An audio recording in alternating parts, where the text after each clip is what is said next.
Nunca foi sobre nós, nem sobre o que podemos fazer. Tudo sobre você, tudo para você, Jesus. Nunca foi sobre nós, nem sobre o que podemos fazer. Tudo sobre você, tudo para você, Jesus.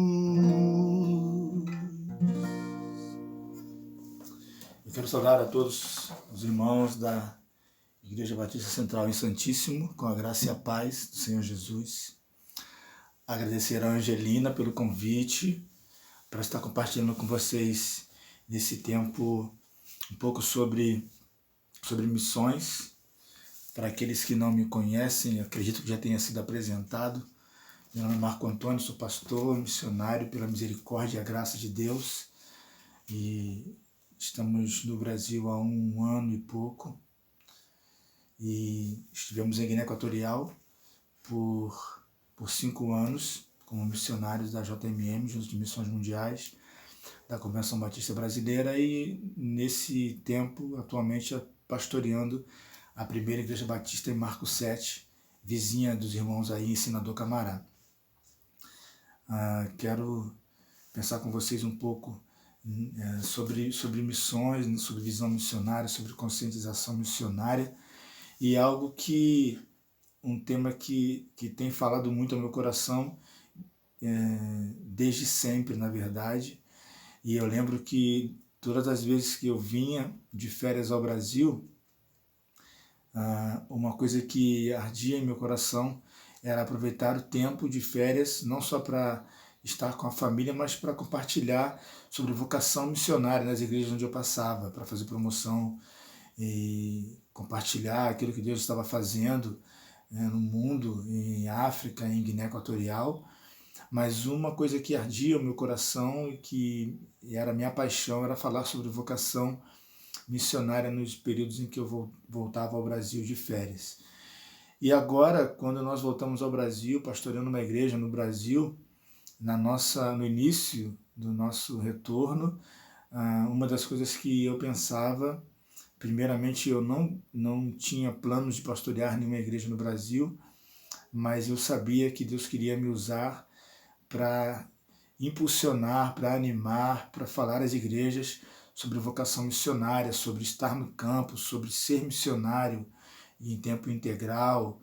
Enfim, isso era algo que eu já sabia que eu deveria fazer, mas eu não sabia como. Sempre gostei de falar sobre isso. E nesse momento a gente vai estar pensando um pouco junto, refletindo um pouco sobre essa questão da vocação missionária, pela misericórdia de Deus. O refrão da canção que eu estava cantando agora é um refrão que tem falado muito ao meu coração e que eu entendo e espero que você também reflita nisso.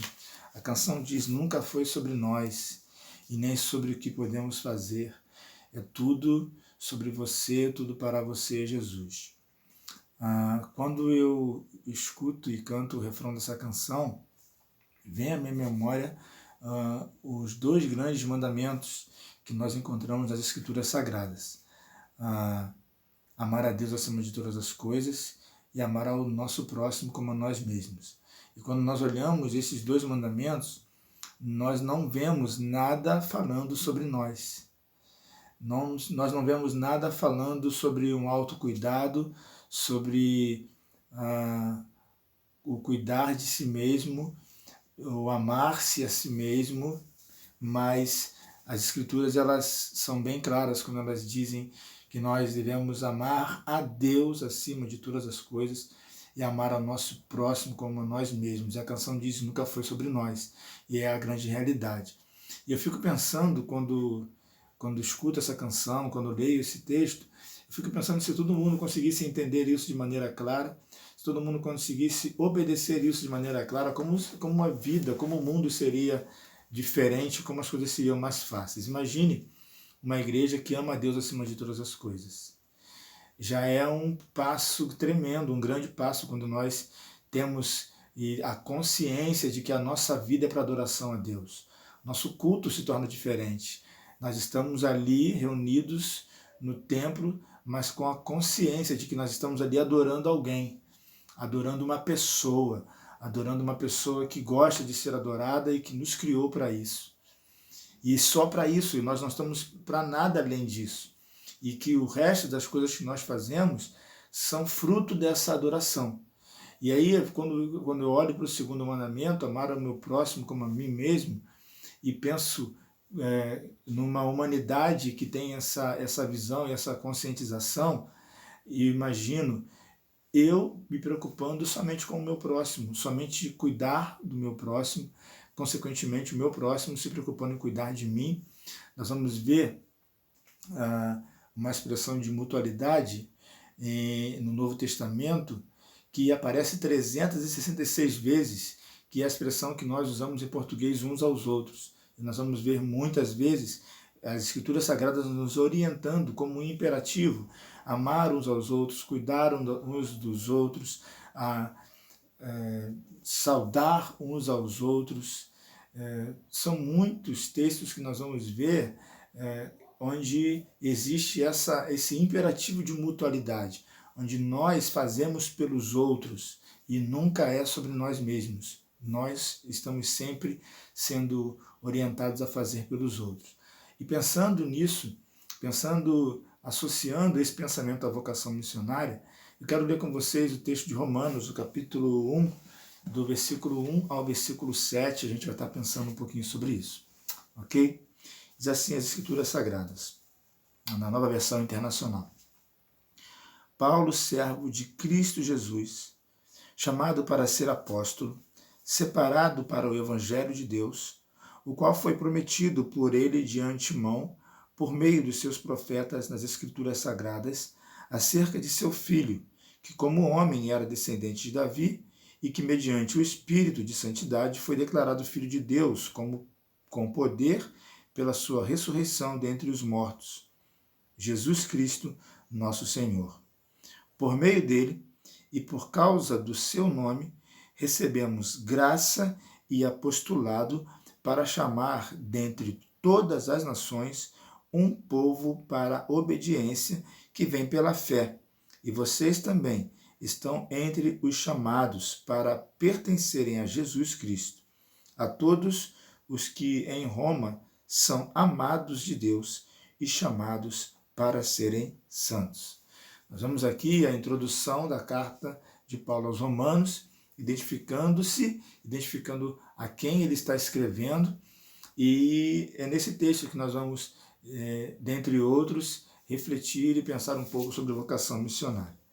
Para começar, a gente precisa entender um pouquinho as expressões que nós estamos usando, como, por exemplo, a expressão vocação. Na obra neotestamentária, nós encontramos kaleo, uma expressão grega, que é utilizada normalmente como um chamado e que significa falar diretamente a outra pessoa a fim de trazê-la para mais perto fisicamente ou para uma relação pessoal ou até mesmo um convite. E aí a gente vai começar a pensar então na questão da vocação, e que no Antigo Testamento a Septuaginta usa a mesma expressão kaleo para indicar uma convocação de superiores aos seus liderados. E a gente encontra isso em Êxodo, capítulo 1, versículo 18, quando dá a convocação do rei do Egito às parteiras. E o texto diz, vamos ver aqui, Êxodo capítulo 1, versículo 18, onde diz assim as Escrituras Sagradas: Então o rei do Egito convocou as parteiras e lhes perguntou: por que vocês fazem isso? Por que deixaram viver os meninos? E a gente continua vendo em muitos outros textos essa expressão usada com o significado de uma convocação.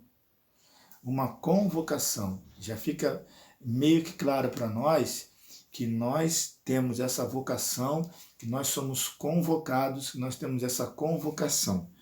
E aí nós podemos entender então que a vocação missionária é uma convocação à missão, a saber, a missão de salvar o mundo.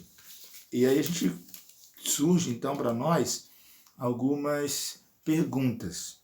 A primeira pergunta que a gente pode fazer com relação à nossa vocação é: para quem é essa vocação?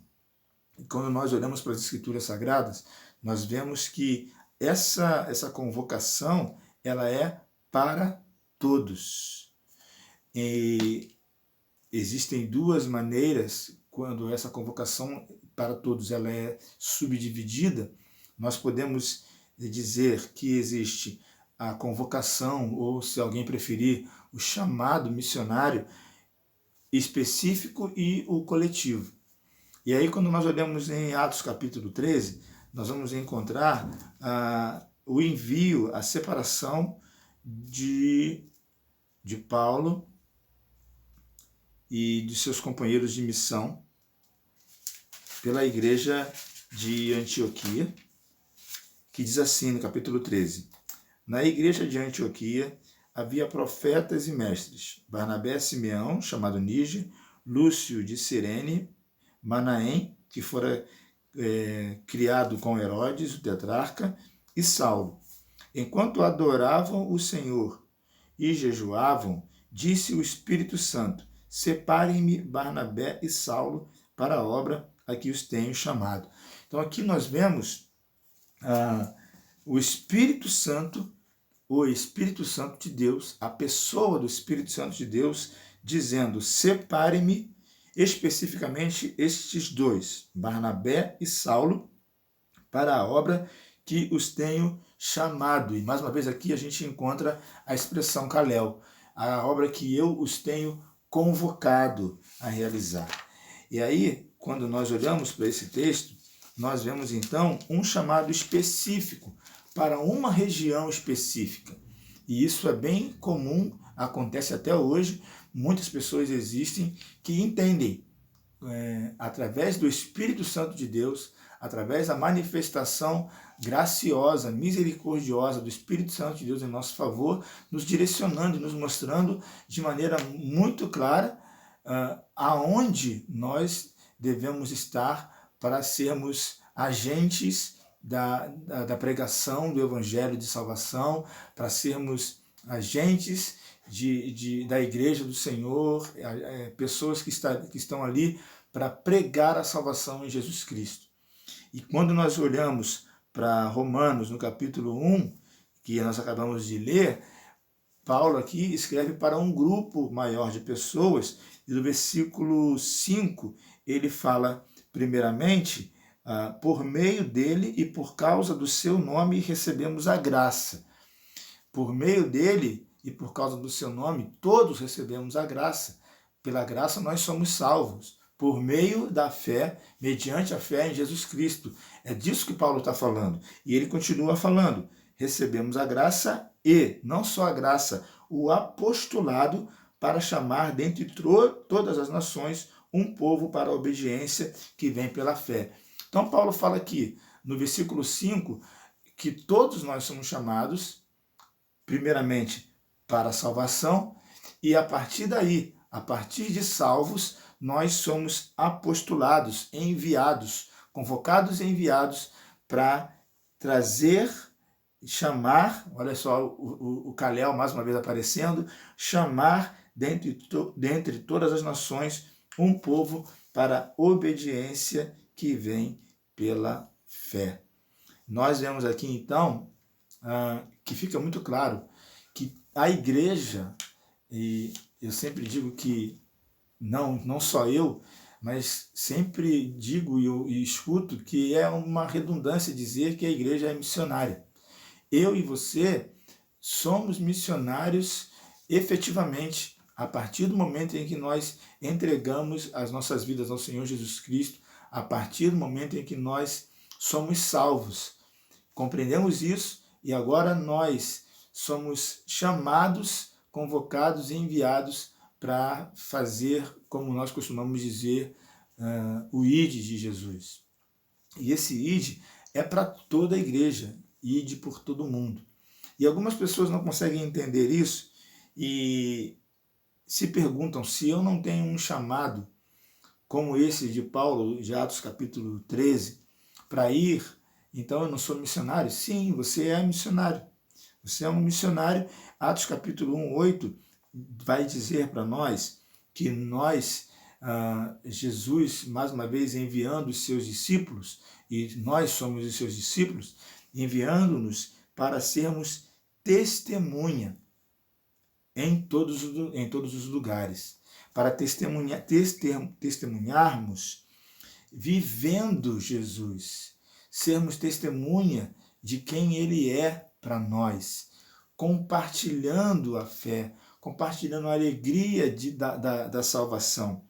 E isso é, mais uma vez, um chamado coletivo. Nós podemos fazer isso, e na verdade não só podemos, nós devemos fazer isso, exercer e viver a nossa vocação missionária em todos os lugares onde nós estivermos. E aí que vem a grande questão, porque nós normalmente entendemos que o missionário é somente aquele que sai do lugar onde ele está para ir pregar em um país, em outro país ou em outra cidade. Mas quando nós olhamos para as Escrituras Sagradas, nós vemos que não existe essa separação. Todos somos missionários, cada um com a sua função específica, com o seu exercício específico. E aí a gente pode pensar aqui, por exemplo, você na sua própria casa. Não tem muita lógica, para mim, pessoalmente, você é missionário na África, por exemplo, mas você não é missionário na sua própria casa, onde existem pessoas que não conhecem a Jesus Cristo como Salvador de suas vidas, que não tiveram uma experiência de salvação. Isso começa dentro de casa, pode-se dizer. Dentro de casa, e isso deve se levar no lugar onde você está. A partir do momento em que o Espírito Santo de Deus, como fez com Paulo e Barnabé, ministra ao seu coração que você deve sair, que você deve ir para uma outra localidade, é uma questão de obediência. E nós vemos isso em muitas pessoas que entendem que veem uma necessidade, por exemplo, que ministrada pelo Espírito Santo de Deus, veio uma necessidade e se identificam e conseguem entender. Eu sou a pessoa que pode fazer isso. Eu sou uma pessoa que pode estar ali naquele lugar abençoando e fazendo, porque eu sei fazer, eu sei usar as minhas habilidades, sei usar as minhas habilidades e testemunhando do Evangelho ali naquele lugar. Eu posso fazer isso, eu posso estar ali. E a partir do momento em que nós vemos uma necessidade, nós somos missionários onde nós estamos. Eu estava compartilhando alguns dias atrás sobre o nosso ministério ali em Guiné Equatorial e ouvi pessoas falando sobre ministério, quando você usa a sua profissão como ferramenta missionária. E o interessante é que a gente ouve pessoas falando disso como se fosse algo assim, fora do comum, quando na verdade nós necessitamos ter essa conscientização. Você no seu trabalho, você é um missionário. O seu trabalho é um campo missionário. A sua escola, onde você estuda, a faculdade onde você estuda, é um campo missionário. Onde nós estamos em um campo missionário. Para quê? Para testemunhar quem Deus é, quem Jesus Cristo é. O Salvador, o único Salvador que existe. E quando nós estamos no nosso trabalho, muitas vezes nós acreditamos, pensamos que nós não estamos ali por causa disso. Que nós estamos ali e não podemos misturar profissão com religião, quando na verdade não existe essa separação. Se você é cristão, você é missionário, e não adianta, você é missionário onde você está. Não tem como você deixar de ser. Não tem um momento de descanso, não tem um momento de folga. Agora, neste lugar eu não sou missionário. Não existe isso. Tem pessoas que pensam que para jogar futebol, falam, aqui é futebol, aqui não tem pastor, aqui não tem missionário, é futebol. Não tem esse negócio de pastor, não. Como assim, gente? Como assim? Nós estamos num lugar e somos missionários, em outro nós não somos. E o que eu sou na igreja, eu sou na minha casa. Isso não pode haver uma diferenciação. E aí, a gente conversando sobre essas questões, as pessoas ficavam meio que admiradas, e eu vejo isso com muita simplicidade. Em Guiné Equatorial, quando a gente trabalhava com a escola de futebol, era simplesmente ser homem de Deus, era simplesmente ser uma pessoa que testemunha de quem Deus é, amando as pessoas. Eu ouvi um pastor amigo nosso, missionário na China, onde ele perguntou para um pastor chinês, no início do seu ministério na China, e ele perguntou para esse pastor, qual é a estratégia para ganhar os chineses? E aí ele disse, ame este povo. É muito simples, é amar. E se você tem atitudes de amor, se você ama realmente, independente de quem seja, você vive de maneira diferente, você trata de maneira diferente, as pessoas percebem isso e você testemunha de quem Deus é na sua vida. Então, no seu trabalho, atualmente existem algumas estratégias, e uma delas eu quero compartilhar com vocês, que se chama Tent Maker. O Tent Maker é um profissional que está intencionalmente, como nós já deveríamos estar, como acabamos de citar, intencionalmente naquele local de trabalho, mas aquele local de trabalho não é o seu ganha-pão, como nós costumamos dizer, não é o seu sustento unicamente. Ele está ali por causa da glória de Deus, por causa do poder de Deus, porque ele quer ser testemunha de Deus ali ao seu campo missionário. E aí a gente vê uma pessoa sendo missionário o seu próprio campo e o seu sustento. Assistimos há alguns anos atrás, um filme chamado Corajosos, e é uma cena que ficou marcada no meu coração, na minha mente. É a cena onde um profissional é chamado pelo seu chefe, e o seu chefe pergunta para ele, conversa com ele sobre uma promoção, só que nessa promoção que ele receberia, ele iria ter que executar algumas ações ilegais. As mercadorias que entrassem, ele ia ter que alterar a quantidade de mercadoria para essa quantidade alterada ficar na conta do seu chefe. E aí ele fala com o chefe, olha, eu vou pensar e tal, chega em casa, volta e responde para o chefe, olha, infelizmente eu não posso fazer isso. Isso é contra os meus princípios e eu não posso fazer isso. Muito obrigado, estou precisando de dinheiro, estou endividado, mas obrigado pela confiança e não quero. E aí, então, o seu chefe diz, era essa pessoa que eu estava procurando. Eu estava procurando uma pessoa como você, que aceitasse. Outras pessoas passaram por aqui, aceitaram, e essas pessoas eu quero uma pessoa de confiança. Então, isso é ser um tent maker. Isso é ser uma testemunha, isso é ser um missionário. Aonde você está agora, você é um missionário. Você é uma pessoa que deve dar testemunho de quem Jesus Cristo é, fazer com que as pessoas conheçam Jesus Cristo através da sua vida.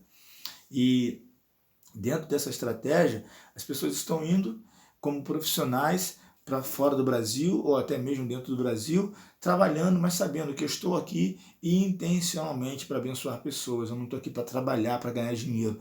Eu estou aqui para abençoar pessoas intencionalmente.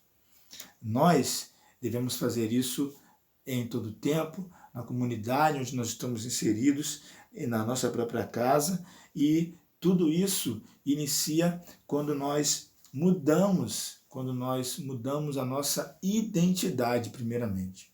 Quando nós entendemos, não que nós venhamos a mudar, mas quando nós entendemos qual é a nossa identidade, quem somos nós nesse universo. E quando nós olhamos, por exemplo, para esse tempo de Covid-19, e olhamos para toda essa questão de isolamento e não pode sair de casa, e tem muita gente desempregada, gente que está sofrendo, e nós, de certa forma, na grande maioria das vezes, nós nos identificamos como vítimas da sociedade, como vítimas do governo, como vítimas como todo mundo tem se identificado.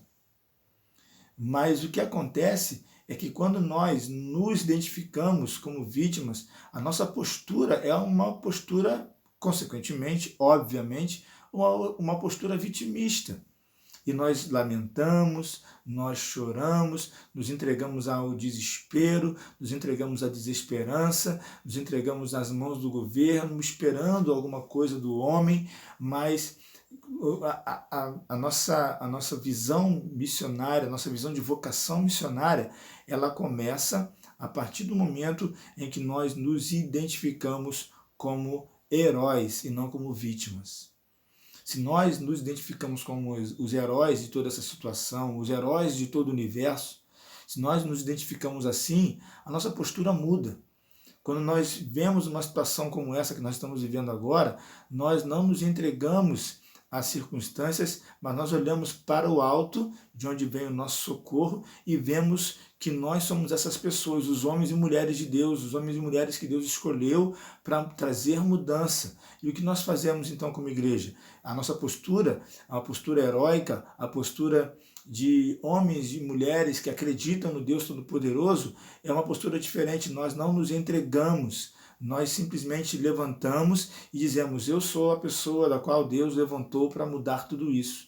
Eu não vou ficar aqui sofrendo, não vou ficar aqui me entregando, mas eu vou me levantar para fazer algo como igreja, aquilo que Deus me chamou para fazer. A igreja, ela ora. A palavra de Deus, ela nos diz que Jesus, quando instituiu a igreja, ele disse: as portas do inferno não prevalecerão contra a igreja. Fala a meu respeito, fala de mim e de você. E quando nós absorvemos, entendemos nos identificamos como homens e mulheres de Deus, como igreja, a nossa postura muda. Agora nós não somos mais vítimas, nós somos as pessoas que vamos nos levantar e vamos ajudar o mundo a voltar, a voltar ao Senhor, a voltar-se para o Senhor, porque é isso que o mundo precisa. O mundo precisa reconhecer Jesus Cristo como único e suficiente Salvador. E quando nós falamos de uma questão holística e nós vemos outras necessidades, não somente a necessidade espiritual, nós podemos fazer muitas outras coisas. E muitas vezes nós não fazemos porque, primeiro, nós não acreditamos, a nossa postura é uma postura vitimista, a gente se coloca como vítima de tudo isso. E segundo, pelo fato de nós não nos vermos como a solução, ou as pessoas que vão ser usadas por Deus, nós não planejamos. O que eu tenho compartilhado com os meus irmãos em nossa igreja, em Marcos 7, e quero compartilhar com você, é algo que Deus tem falado muito ao meu coração a esse respeito. Nós, como igreja, normalmente, nós não... e como igreja, quando eu digo como igreja, individualmente, como pessoa, como cristão, como homem e mulher de Deus, nós não nos preparamos para receber a bênção, nós não nos preparamos para sermos agentes abençoadores. Nós acreditamos, nós ouvimos, nós temos fé em tudo isso, lemos as Escrituras Sagradas que falam a nosso respeito, que nós somos nação santa, geração eleita, sacerdócio real, povo adquirido para proclamar as maravilhas de Deus. E aonde que nós nos identificamos em tudo isso e aonde que nós aplicamos isso às nossas vidas? Quando nós entendemos isso como verdade absoluta, que nós somos as pessoas que vão mudar a realidade de outras pessoas, independente desse período de Covid-19 ou não, muito antes disso acontecer, nós já tínhamos essa postura. E a nossa postura deve mudar, e quando muda, nós entendemos que nós somos as pessoas, nós somos a igreja da qual Jesus está dizendo, nós planejamos. E aí, a minha sugestão para você, nesse momento, é que você tenha pelo menos um alvo pelo menos um alvo de vida transformada, uma pessoa da qual você entende, movido pelo Espírito Santo de Deus, entendendo de Deus, uma pessoa da qual você pode abençoar intencionalmente. Vamos pensar aqui comigo. Imagina você tendo uma pessoa, vou usar aqui o exemplo da Angelina e do Có. Se Angelina e Có estipulassem um alvo, cada um dos dois um alvo, uma pessoa da qual eles querem ganhar para o Senhor Jesus Cristo. E aí, eles dois, cada um ia pensar em uma pessoa e iam começar a investir na vida dessa pessoa, para que essa pessoa fosse transformada pelo poder do Espírito Santo de Deus. E como que isso ia acontecer? Angelina ia orar por essa pessoa, Có ia orar por essa pessoa. Ia fazer contato com essa pessoa, fazendo com que essa pessoa conhecesse o Senhor Jesus Cristo. E não só isso, mas iam amar essa pessoa, porque é aí onde inicia tudo, inicia através do amor. Quando você ama uma pessoa, você investe nela. E aí, se você e eu estipularmos uma pessoa só uma, imagine comigo aqui, eu estou sendo bem generoso com você, uma